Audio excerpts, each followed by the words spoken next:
歡迎翻嚟我嘅頻道，我係天河啊！今日嚟到天河廚房，自家製5星級燒肉對焦唔到添。好，對焦到啦。呢個又完成品嚟㗎。同大家試下脆唔脆先啊！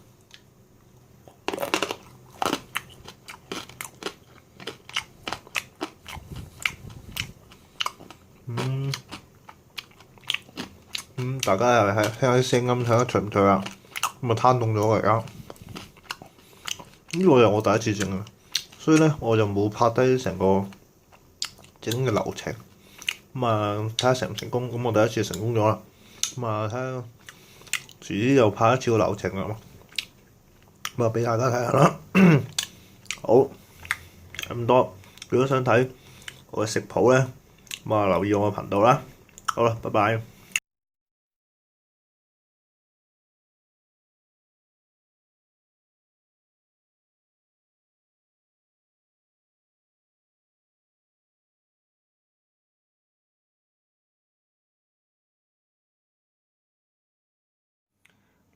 而家咧就個底咧就向上啦。啱啱開始嘅時候個底向上就焗15分鐘，而家焗咗15分鐘啊。咁之後咧我就會反轉抹乾面頭豬皮啲油咧，就再焗多25分鐘嘅。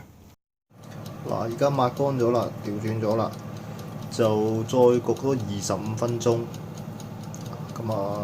搞掂㗎啦。焗完啦，total 45分鐘焗完啦。我攞出嚟攤涼下，10零分鐘先再切，睇下脆唔脆啦。攤凍完啦，而家頭先切完啦，我而家試下脆唔脆先。我第一次整嘅，唔知成唔成功。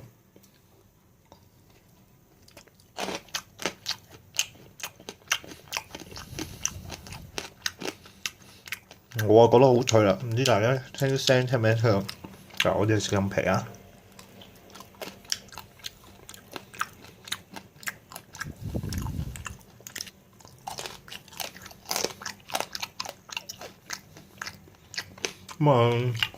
因為今次我第一次整咧，就冇拍片，下次就試下跟住步驟拍片俾大家睇。好啊，下次就俾一個完整版大家。好啊，我哋咁多先。如果想跟進我煮嘢食嘅煮緊消息啦，咁訂閱我啦。好啦，拜拜。